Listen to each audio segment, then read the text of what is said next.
In the distant age of celestial wonders, where the cosmos itself was but a swirling abyss of chaos, the spark of creation ignited, and the cosmology of Greek mythology was born.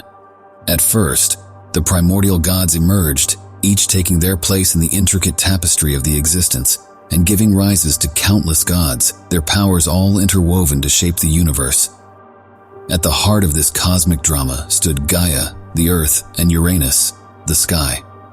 Their union sparked the birth of 18 divine beings of unimaginable might and beauty, beings who would go on to alter the course of the cosmos forever. From Uranus and Gaia, 3 towering Cyclopes were born: Brontes, the thunderer, Steropes, the lightning, and Argus, the shining. The Cyclopes were a race of giant ogre-like beings characterized by their massive physical stature, towering over ordinary beings like colossi. Each Cyclops possessed a single eye, which was set in the middle of their foreheads. Their bodies were covered in rippling muscles and sturdy sinews, reflecting their immense strength and power. Their limbs were like tree trunks, capable of delivering devastating blows and lifting objects of tremendous weight. Despite their intimidating size and appearance, the Cyclopes were not mere brutes. They were skilled craftsmen and artisans, known for their mastery in metalworking and forging. With their skilled hands, hammers, and celestial tools, they created celestial wonders that adorned the realms above and below. They were responsible for crafting legendary weapons wielded by the most famous gods, dazzling armor worn by the divine deities, and other magnificent creations that shaped the course of Greek mythology. With each swing of their hammers, sparks flew like stars across the sky, and the earth trembled beneath their might. Their craftsmanship knew no equals, for they were celestial blacksmiths, capable of shaping the very fabric of the cosmos itself, their immense strength tempered by a gentle touch, a contradiction of traits that gave rise to creations of unparalleled beauty and awe. Following the birth of the Cyclopes, Gaia gave birth to 3 more formidable beings: the Hecatoncheires, Coeus the furious, Gyges the big-limbed, and Briareus the vigorous. Each of these mighty creatures possessed 50 heads and 100 powerful arms, a towering colossal figure and muscles rippling like mountains of stone. The Hecatoncheires possessed unfathomable strength. Their bodies radiated an electrifying aura, and their eyes gleamed with a celestial brilliance that pierced through the darkness. Their presence was a testament to the cataclysmic force they embodied.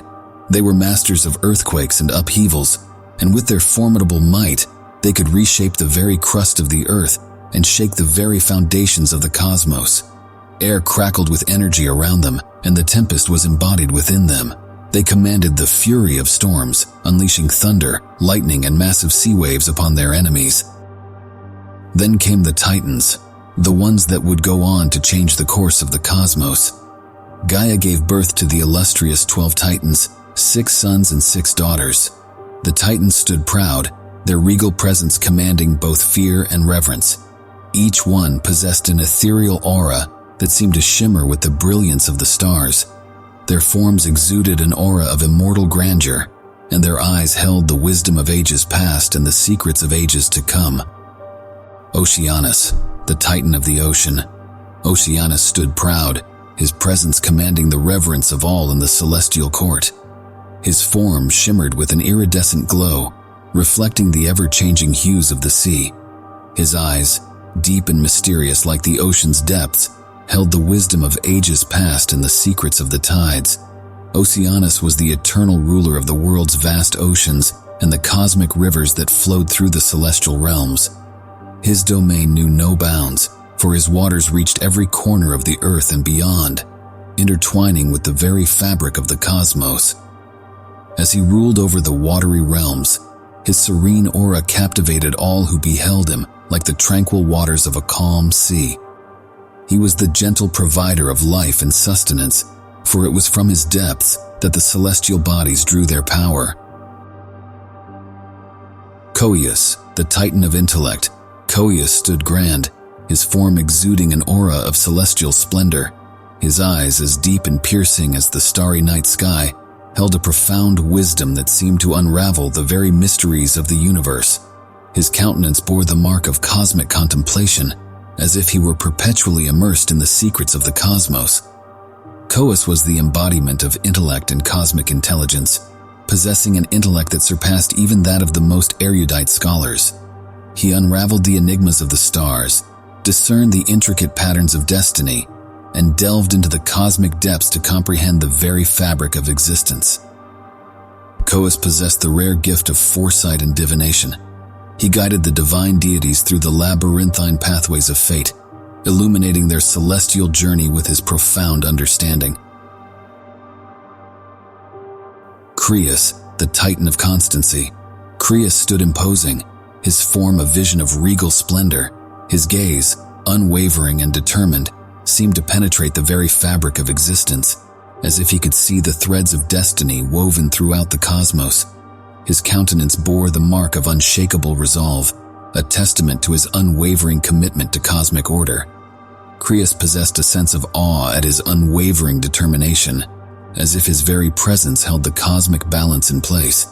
His voice, deep and resonant, carried a conviction that echoed through the celestial realms, for his words held the weight of celestial truths and divine decrees. Crius was the embodiment of constancy and unyielding will, for he upheld the laws of the cosmos with unwavering dedication. He ensured that the celestial spheres remained in harmonious alignment, guiding the dance of the heavenly bodies with a firm hand and a watchful eye. Hyperion, the Titan of light.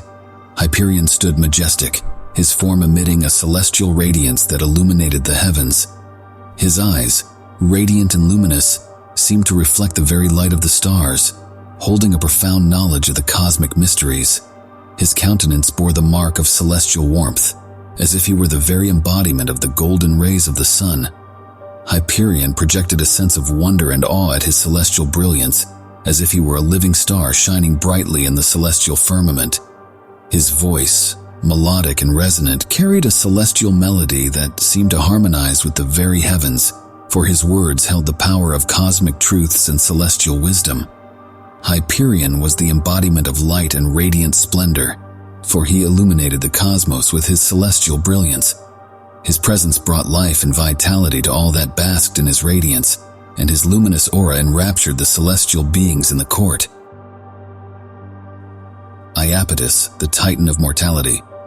Iapetus stood regal, his form emanating an aura of celestial majesty. His eyes, like gleaming orbs of precious gems, held the secrets of mortal destiny and the mysteries of the human heart. His countenance bore the mark of cosmic contemplation, as if he were eternally crafting the destinies of mortals with his skilled hands. Iapetus projected a sense of reverence for the divine gift he bestowed upon the mortal realm, the gift of life and the tapestry of destiny that wove together the lives of mortals. Iapetus was the embodiment of mortal life and craftsmanship, for he possessed the ability to forge the destinies of mortals with his skilled hands. He discerned the intricate patterns of mortal lives and shaped the course of human destinies with a craftsmanship that bordered on the divine. Theia, the Titaness of luminosity. Theia stood elegant, her form adorned with celestial radiance that seemed to shimmer like stardust. Her eyes, luminous and bewitching, held the brilliance of 1,000 suns, reflecting the splendor of the heavens themselves. Her countenance bore the mark of otherworldly allure, as if she were an embodiment of the celestial wonders. Theia projected a sense of wonder at her celestial beauty, as if she were a living constellation among the stars. Her voice, melodious and enchanting, carried a celestial melody that seemed to echo the celestial harmonies, for her words held the power of cosmic truths and celestial visions. Theia was the embodiment of shining light and celestial splendor, for she illuminated the heavens with her luminous presence. Her radiance touched every corner of the celestial realms, bringing a celestial glow to even the darkest corners. Rhea, the Titaness of motherhood. Rhea stood graceful, her form exuding a maternal glow that seemed to embrace the heavens. Her eyes, gentle and caring, held the tenderness of a mother's touch, reflecting the love and devotion she bestowed upon all living beings. Her countenance bore the mark of divine nurturing, as if she were the very essence of maternal protection. Rhea exuded a sense of solace and comfort, as if you were cradled in the arms of a loving mother. Her voice, soft and soothing, carried a celestial lullaby that seemed to calm the storms of the celestial realms, for her words held the power of maternal wisdom and divine comfort. Rhea was the embodiment of motherhood and nurturing care, for she tended to the needs of gods and mortals alike. Her compassion knew no bounds, and she embraced all in her divine embrace, offering solace and support amidst the trials of the cosmos. Themis, the Titaness of divine law. Themis stood statuesque, her form emanating an aura of celestial wisdom. Her eyes, deep and discerning, held the insight of ages past and the foresight of ages to come, as if she could perceive the very threads of destiny that wove the cosmic tapestry. Her countenance bore the mark of divine justice, as if she were the living embodiment of the cosmic laws. Themis exuded a sense of reverence for the divine laws she upheld, as if you stood in the presence of cosmic balance and order. Her voice, resonant and commanding, carried a celestial decree that seemed to echo through the celestial realms, for her words held the power of divine truth and celestial decrees. Themis was the embodiment of divine law and cosmic justice, for she upheld the laws that governed the heavens and the mortal realm. Her sense of justice was impartial and unwavering, ensuring that celestial harmony and cosmic order prevailed. Mnemosyne, the Titaness of memory. Mnemosyne stood gorgeous, her form adorned with an aura of timeless knowledge. Her eyes, deep and reflective, held the memories of ages past and the echoes of stories long forgotten, as if she were the keeper of the cosmic archives. Her countenance bore the mark of profound understanding, as if she were eternally weaving the tapestry of history with her words. Mnemosyne possessed a sense of awe at the expanse of knowledge she held, as if you were standing at the very threshold of eternity. Her voice, melodic and mesmerizing, carried a celestial resonance that seemed to echo through the corridors of time, for her words held the power of ancient tales and forgotten histories. Mnemosyne was the embodiment of memory and eternal remembrance, for she preserved the stories and events that shaped the cosmos. Her memory was a sacred repository, holding the echoes of celestial wisdom and mortal experiences alike. Phoebe, the Titaness of the moon. Phoebe stood beautiful, her form adorned with an aura of celestial luminescence. Her eyes, like shimmering crescents of moonlight, held the mysteries of the night sky and the secrets of the lunar phases, as if she could navigate the celestial dance of the moon. Her countenance bore the mark of otherworldly beauty, as if she were an embodiment of the moon's enchanting glow. Phoebe radiated a sense of wonder and awe at her celestial radiance, as if she were a living moonbeam among the stars. Her voice, melodious and serene, carried a celestial melody that seemed to harmonize with the very heavens, for her words held the power of lunar truths and celestial revelations. Phoebe was the embodiment of lunar splendor and cosmic enchantment, for she illuminated the night sky with her luminous presence. Her celestial light bathed the cosmos in a gentle glow, guiding the nocturnal wanderers through the celestial maze. Tethys, the Titaness of the seas. Tethys stood regal, her form shimmering with the iridescent hues of the water's depths. Tethys was the personification of freshwater sources. From the grandest rivers to the humblest springs, her touch brought forth life and abundance. Her countenance bore the mark of maternal wisdom, as if she were the very embodiment of the sea's nurturing embrace. Tethys exuded a sense of serenity and awe, as if the vastness of the ocean itself had found a sentient form. Her voice, gentle and melodious, carried a celestial melody that seemed to echo the ebb and flow of the tides, for her words held the power of oceanic truths and aquatic knowledge. Tethys was the embodiment of the seas and the life-giving force of water, for she held the oceans in her maternal embrace. Her presence brought a sense of calm and harmony to the celestial court, as if the waters themselves had found a guiding hand. The youngest, Cronus, the Titan of time and fate. Cronus stood imposing, his form radiating an aura of cosmic authority. His eyes, keen and penetrating, seemed to see beyond the veils of time, as if he could glimpse the threads of destiny that shaped the fates of gods and mortals. His countenance bore the mark of both wisdom and foreboding, as if he held the keys to the passage of ages. Cronus possessed a sense of awe and reverence, for he was a figure who wielded the power of time itself. His voice, deep and resonant, carried a celestial resonance that seemed to echo through the ages, for his words held the weight of celestial truths and divine decrees. Cronus was the embodiment of time and the inexorable passage of destiny, for he presided over the cyclical patterns of the cosmos. He governed the rise and fall of celestial empires, the birth and demise of stars, and the mortal journey from birth to the embrace of eternity. As the children of Gaia and Uranus, the Cyclopes, Hecatoncheires, and Titans stood tall and powerful. Their unique skills and duties wove the grand tapestry of the cosmos. From the depths of the oceans to the heights of the heavens, their collective presence ensured the delicate balance of the celestial realm. But their tale was not without shadows. Uranus was wary of the Titans and possessed a particular disgust for the Cyclopes and Hecatoncheires. Driven by hatred, paranoia, and insecurity, Uranus, the sky, and their father, he could not bear the thought of his powerful offspring roaming freely across the cosmos, potentially challenging his dominion over the heavens. His heart grew cold, and he condemned his children to a dismal fate. With cold detachment, he cast them into the darkest abyss of Tartarus, a dark prison hidden beneath the Earth's surface, the darkness rivaling that of Erebus himself. The celestial light remained obscured, and the universe mourned the absence of their radiant creations. Gaia became tormented by the suffering of her children and vowed vengeance against Uranus. She sought the aid of her children, the Titans, plotting to usurp Uranus.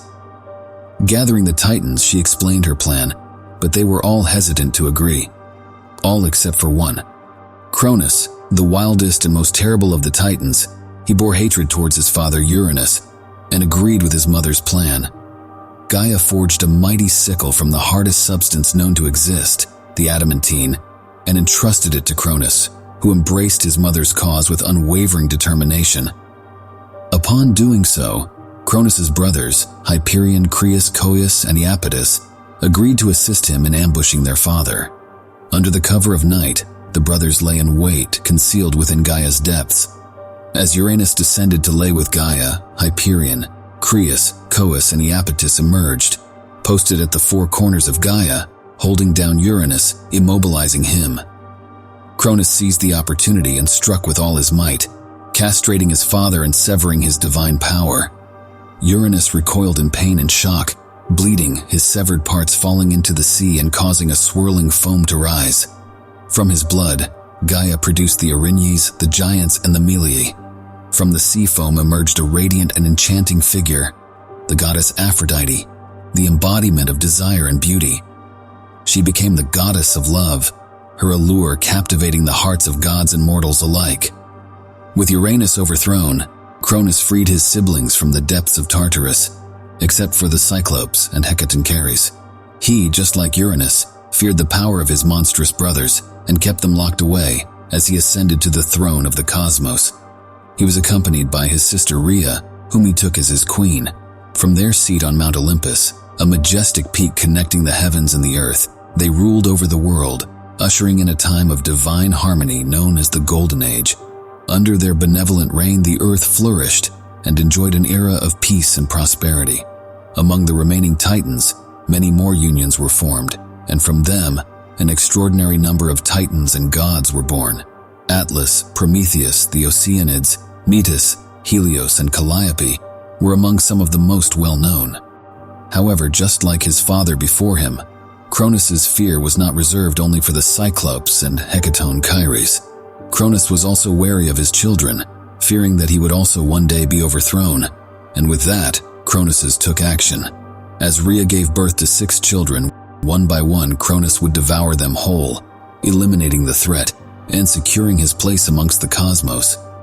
But just like Cronus inherited his father's overwhelming paranoia, Rhea inherited her mother's loving grace. Her love burning fiercely within her heart could not bear to see her children suffer such a fate. When her youngest child was born, she hid him away and presented Cronus with a stone swaddled in cloth, tricking him into believing it was their newborn child. Cronus did not hesitate and swallowed the stone whole. Rhea then entrusted her child to the care of the nymphs and the nurturing goat Theia, who provided him with the sustenance and protection he needed to thrive. Little did Cronus know, His ignorance and oversight would be his own undoing.